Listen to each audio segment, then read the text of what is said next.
Hey guys, what's up? Jomo here. Just wanted to give a quick tour of the permaculture farm that I'm on right now and show the off-grid permaculture principles that they're using that I really like and that I really want to integrate into a future property that I purchase and build as well.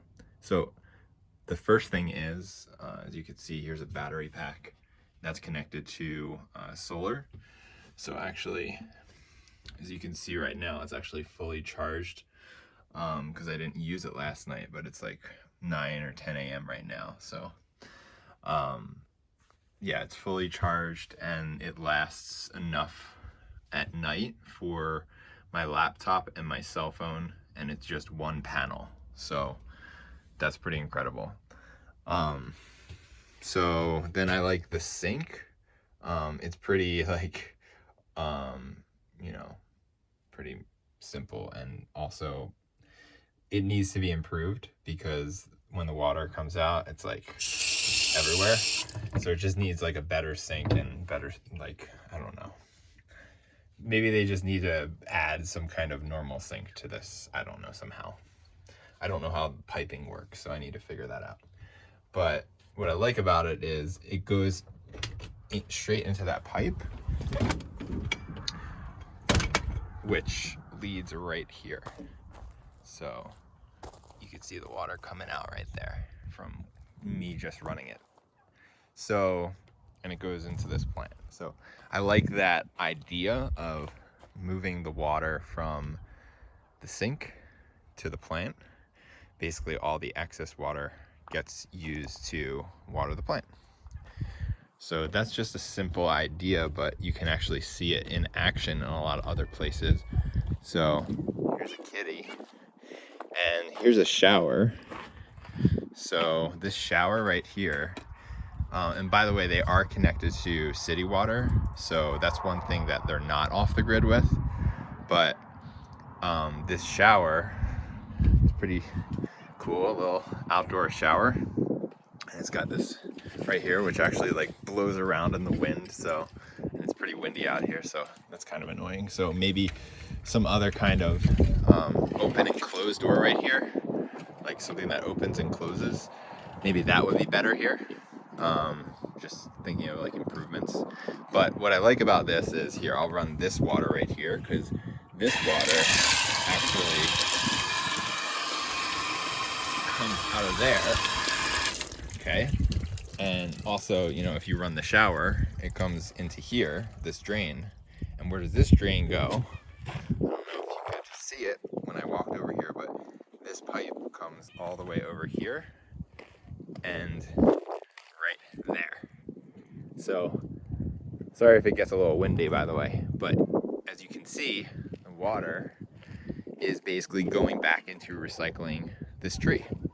So that water recycles that tree, this water recycles this tree, and I just really like that they have it set up like that, because it's like, you know, totally self-regenerative, because you're taking excess water from the sink or the shower and moving it over to that plant, rather than going into this you know, the water system back into the, you know, the sewage system.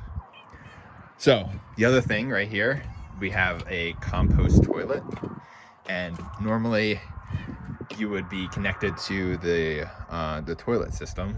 I'm trying to remember off the top of my head what that is called, but yeah, so the way this is set up is, and I actually emptied this yesterday, so it's empty right now, except for some of this pine shavings. So these pine shavings, basically what they do is you pee your poo in there and you cover the poo with the shavings, and it covers up the smell and also starts breaking down the poo. Then when you're done with the poo, you take this bucket that it's in, you take that bucket and you move it over to, there's a compost pile. I don't know if you can see it, but here, I'll walk in that direction.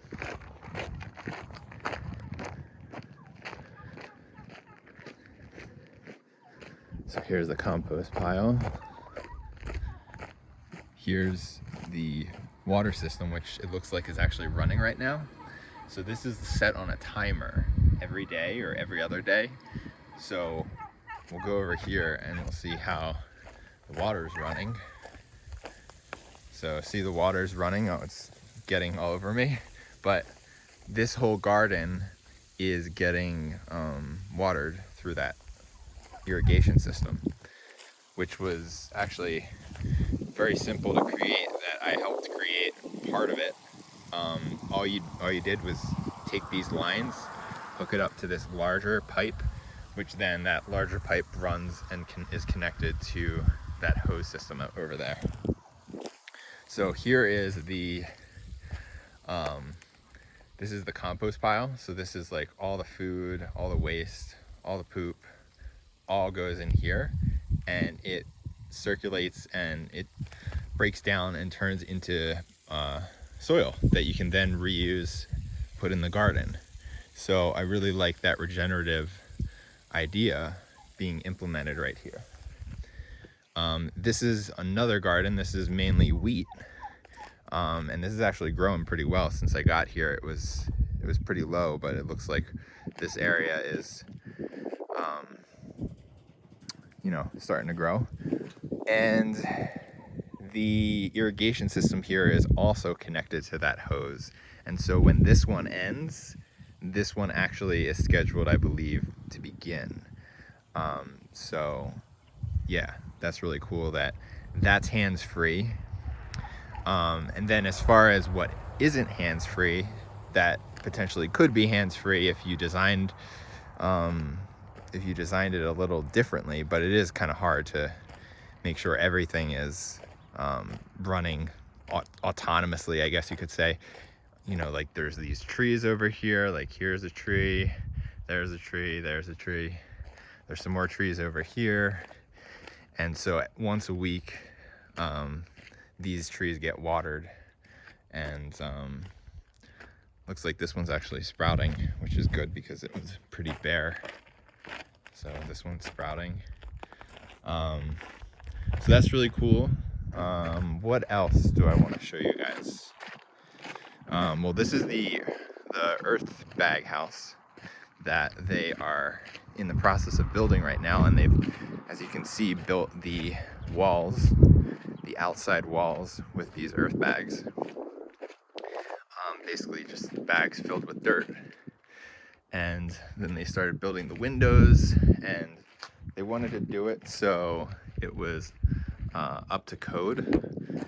So that's why they have these wooden, I wish I knew this terminology of what these are, but like these wooden logs or structures to hold it in place. And so this is what it looks like inside, and they already have the roof on. And so now all that we need to do, or the next step at least, is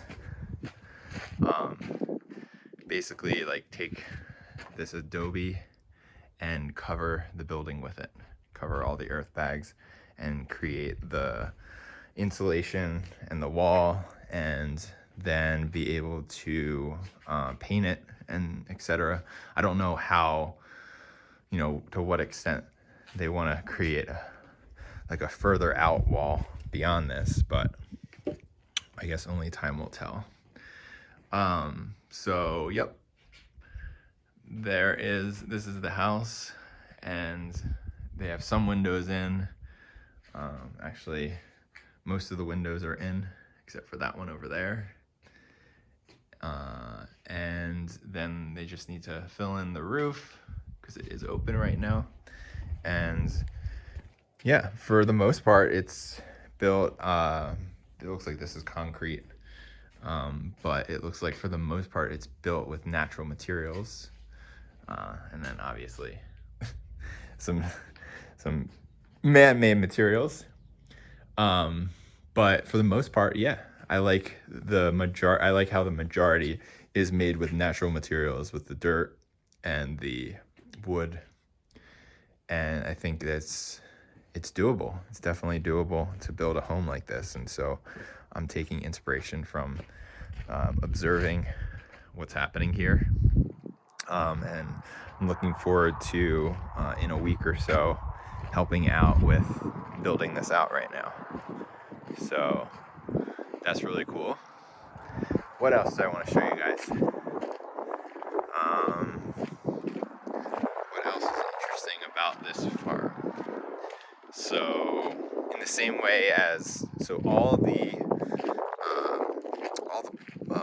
water flow that comes from a sink also comes back to the ground, in the same way that those other places that I showed you also had, you know, with the piping coming out. So actually here, I'll show you this one right here. So there's a sink in here, and the pipe is right there. So from this trailer to this pipe, the water comes out and waters all these plants right here. So that's pretty neat. Then as far as this area right here, this has to be manually watered at the moment. Let me just close this.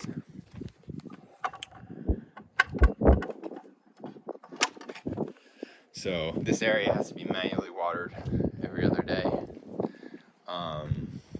And then there's some plants inside that have to be manually watered every other day.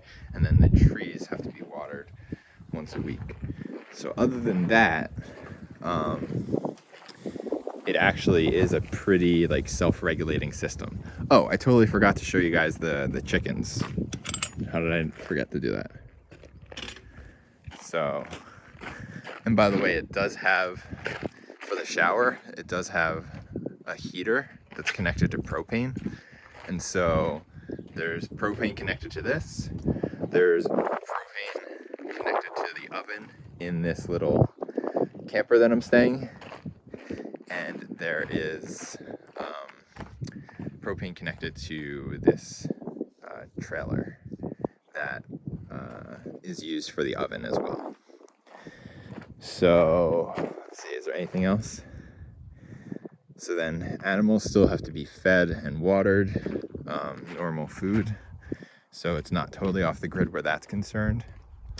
I do like that they're growing chickens and chicks, and actually since I got here, the chicks have gotten huge. So hold on, I'm gonna show you guys what's going on in here. Got a little petting zoo. No, not really. I don't pet them. So here they are. These are all the chicks. Well, they're becoming chickens in front of my eyes.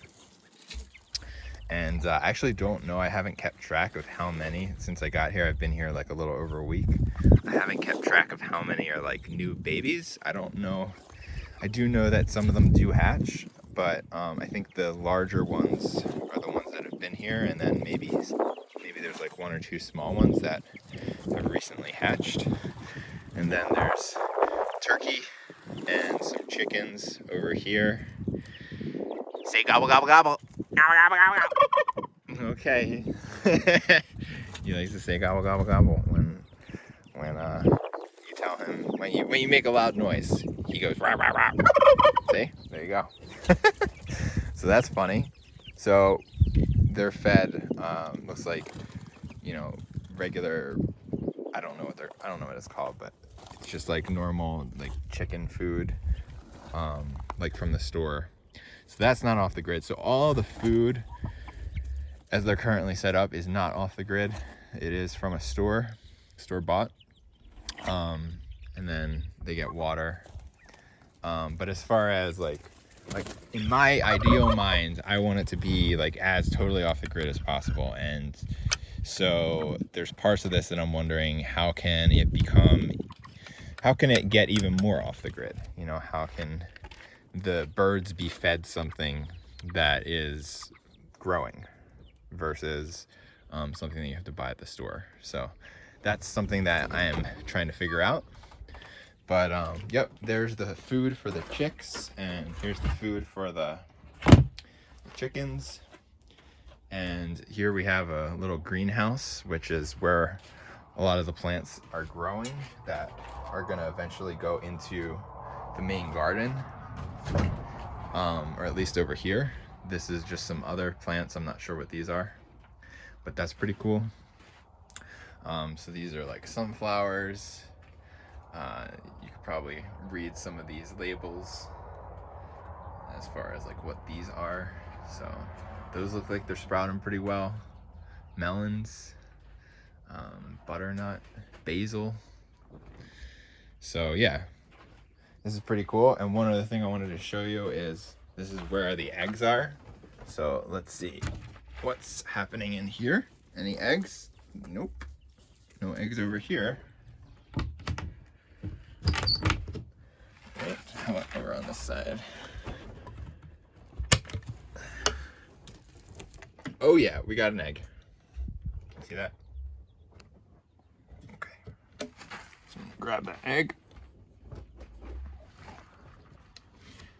And there's chicken and turkey eggs that I find in here. So there's an egg for you. Let's see what else. I think that might be it in terms of the things I wanted to highlight and point out. But yeah, I've been here for, like I said, a little over a week, and I really like the way they have it set up. I really like how it's self-sustaining for the most part. And hold on, let me flip this around. Just taking the egg inside.